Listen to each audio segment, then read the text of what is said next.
గోంగూర పచ్చడి అంటే ఎవరికి ఇష్టం ఉన్నది చెప్పండి.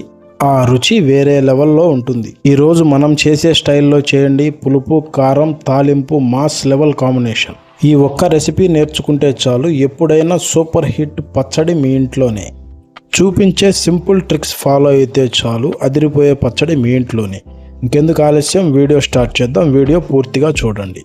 Welcome back to my channel Living Bro Official, మీ వంటింటి నేస్తం.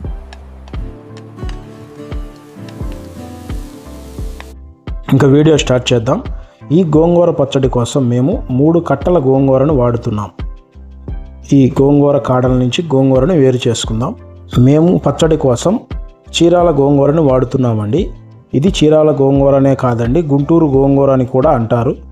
అలాగే ఇది కాకుండా నాటు గోంగూర అని కూడా ఉంటుంది. అది కొంచెం జిడ్డుగా ఉంటుంది, అందుకని అది పచ్చడికి అంత రుచిగా ఉండదు. కాడలన్నీ తీసేసిన తరువాత ఇలా మంచినీళ్ళల్లో వేసుకొని శుభ్రంగా మనం ఈ గోంగూర అంతటిని శుభ్రం చేసుకుందాం. మీ సైడ్ ఈ గోంగూరను ఏమని పిలుస్తారో కామెంట్ చేయండి. ఒకసారి శుభ్రం చేసుకున్న గోంగూరను ఇలా రెండవ దాంట్లో వేసి కూడా శుభ్రం చేసుకోవాలి. అప్పుడు దీనిపైన ఉండే రసాయనిక ఎరువులు పూర్తిగా పోతాయి. గోంగూర శుభ్రం చేయటం అయిపోయిందండి. ఇప్పుడు వేరొక గిన్నెలోకి ఒక 150 గ్రాముల పచ్చిమిరపకాయలను కూడా వేసుకొని శుభ్రంగా మంచినీళ్ళల్లో వీటిని కూడా శుభ్రం చేసుకుందాం. పచ్చిమిరపకాయలు కూడా శుభ్రం చేయటం అయిపోయిందండి. ఇప్పుడు మనం స్టవ్ వెలిగించుకొని దీనిపైన ఒక మందపాటి కడాయిని పెట్టుకుందాం. ఇప్పుడు ఈ కడాయిలో 2 టేబుల్ స్పూన్ల వరకు నూనెని పోసుకుందాం. నూనె వేడెక్కిన తరువాత మనం శుభ్రం చేసి పెట్టుకున్న 150 గ్రాముల పచ్చిమిరపకాయల్ని ఈ నూనెలో వేసుకుందాం. ఈ నూనెలో మనం ఈ పచ్చిమిరపకాయల్ని వేపుకుందామండి. ఇవి చక్కగా వేగి కొంచెం రంగు మారేంత వరకు మనం వీటిని వేపుకోవాలి. అప్పుడే మనకి పచ్చడి మంచి రుచితో పాటు చూడటానికి కూడా చక్కగా ఉంటుంది. ఇప్పుడు మూత పెట్టుకొని ఒక 5 నిమిషాల పాటు మనం ఈ పచ్చిమిరపకాయల్ని నూనెలో మగ్గించుకుందాం. 5 నిమిషాల తర్వాత 5 నిమిషాలు అయిపోయిందండి. ఇప్పుడు మూత తీసి ఒక్కసారి బాగా కలుపుకుందాం. ఇప్పుడు మరొక్కసారి మూత పెట్టుకొని మరొక 5 నిమిషాల పాటు మనం వీటిని మగ్గించుకుందాం. 5 నిమిషాల తర్వాత 5 నిమిషాలు అయిందండి. మూత తీసి ఒక్కసారి చూసుకుందాం. పచ్చిమిరపకాయలు చక్కగా మగ్గాయండి. ఇంకొక 2 నిమిషాల పాటు మనం వీటిని వేపుకుందాం. పచ్చిమిరపకాయలు చక్కగా వేగాయండి. ఇప్పుడు మనం స్టవ్ కట్ చేసుకొని ఈ పచ్చిమిరపకాయలు వేరొక గిన్నెలోకి మార్చుకుందాం. ఇప్పుడు ఇదే కడాయిలో మనం ఇందాక శుభ్రం చేసి పెట్టుకున్న 3 కట్టల గోంగూరని ఇందులో వేసుకొని మనం మగ్గించుకుందాం. ఇప్పుడు దీంట్లో 1 టీ గ్లాసు నీళ్ళని వేసుకొని ఒక్కసారి కలుపుకుందాం. ఇప్పుడు దీని మీద మూత పెట్టుకొని 1-2 నిమిషాల పాటు మనం దీనిని ఉడికించుకుందాం. 2 నిమిషాలు అయిపోయిందండి. ఒక్కసారి మూత తీసి చూసుకుందాం. గోంగూర ఉడుకు పట్టిందండి. ఇప్పుడు ఇది గంటెతోటి ఒక్కసారి బాగా కలుపుకుందాం. గోంగూర కదండి, వెంటనే ఉడుకుతుంది. గోంగూర పూర్తిగా మగ్గిపోయిందండి. మనకి గోంగూర ఇలా ఉంటే మనకి సరిపోతుంది. చూడండి, ఇలా ఉంటే మనకి రెడీ అయిపోయినట్లే. ఇప్పుడు రోలు తీసుకొని ఇందాక మనం వేపి పక్కన పెట్టుకున్న పచ్చిమిరపకాయలని ఇందులో వేసుకుందాం. వీటిని మనం జాగ్రత్తగా కళ్ళల్లో పడకుండా దంచుకోండి ముఖ్యంగా. ఇప్పుడు ఇందులో కొద్దిగా కల్లుప్పుని వేసుకొని చక్కగా మెత్తగా మనం ఈ వేపిన పచ్చిమిరపకాయలని నూరుకుందాం. పచ్చిమిరపకాయలు చక్కగా మెదిగాయండి. ఇప్పుడు ఇందులో మనం ఇందాక ఉడికించి పక్కన పెట్టుకున్న గోంగూరను కూడా మనం ఇందులోనే వేసేసుకుందాం.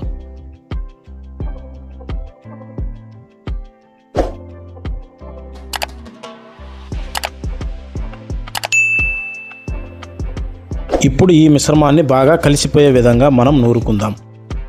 ఈ పచ్చడిని మనం రోట్లో నూరుకుంటేనే మనకు కావాల్సిన రుచి దీనికి వస్తుంది. మిక్సీలో వేస్తే మనం ఈ పచ్చడికి మనం అనుకున్నంత రుచిని మనం తీసుకురాలేం. పచ్చడి నూరటం అయిపోయిందండి. మనకి పచ్చడి ఇలా నూరుకుంటే సరిపోతుంది. ఇప్పుడు ఈ పచ్చడి అంతటిని వేరొక గిన్నెలోకి మార్చుకుందాం. ఈ పచ్చడి తీసేసిన రోటిలో వేడి వేడి అన్నాన్ని ఒక్క ముద్ద వేసి కలుపుకొని తింటే ఉంటుంది చూడండి. తప్పకుండా మీరు కూడా ట్రై చేయండి. అలాగే ఇప్పుడు స్టవ్ వెలిగించుకొని ఒక కడాయిని పెట్టుకుందాం.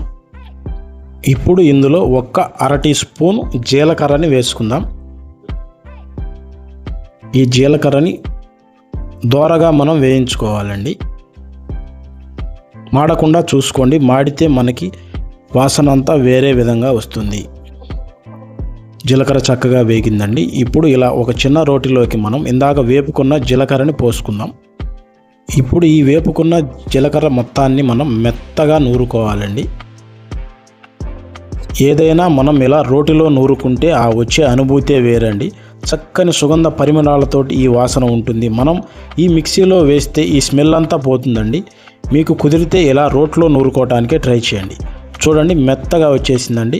ఇప్పుడు దీన్ని వేరొక గిన్నెలోకి మార్చుకుందాం. ఇప్పుడు మీడియం సైజ్ ఉల్లిపాయని ఇలా మీకు చూపించే విధంగా చిన్న చిన్న ముక్కలుగా కట్ చేసుకుందాం. ఉల్లిపాయ కటింగ్ కూడా అయిపోయిందండి. ఇప్పుడు మనం ఒక 2 రెబ్బల కరివేపాకుని కూడా తీసుకుందాం. ఈ కరివేపాకుని కూడా శుభ్రంగా నీళ్ళలో కడుక్కుందాం. ఇప్పుడు స్టవ్ మీద కడాయి పెట్టుకొని ఇందులో మనం ఒక 2 టేబుల్ స్పూన్ల ఆయిల్ని వేసుకుందాం.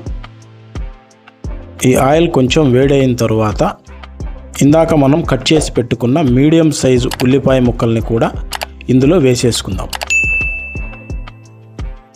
ఉల్లిపాయలు వేపుకుందామండి. ఉల్లిపాయలు మనకి పచ్చి వాసన పోయేంత వరకు వేపుకుంటే సరిపోతుంది. ఉల్లిపాయలు చక్కగా వేగాయండి. ఇప్పుడు ఇందులో ఒక 2 రెబ్బల కరివేపాకుని కూడా వేసుకుందాం. ఒక్కసారి ఈ మిశ్రమాన్ని బాగా కలుపుకుందామండి. ఈ పచ్చడికి తాలింపులోనే విషయమంతా ఉందండి. దీని రుచి అంతా ఈ తాలింపులోనే దాగుంది. తాలింపు చక్కగా వేసుకోండి. ఇప్పుడు ఇందులో మనం ఇందాక నూరి పెట్టుకున్న జీలకర్ర పొడిని కూడా వేసుకుందాం. ఒక్కసారి బాగా ఈ 3 కలిసే విధంగా కలుపుకుందామండి.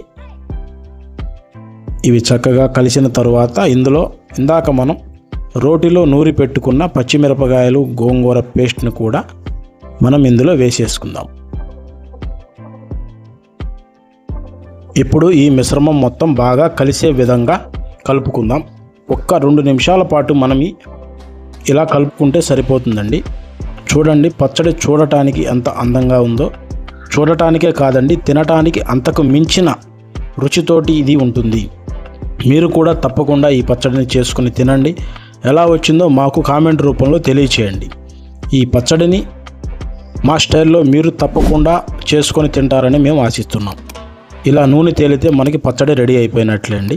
ఇది తీసుకొని సర్వింగ్ బౌల్లోకి వేసుకుందాం.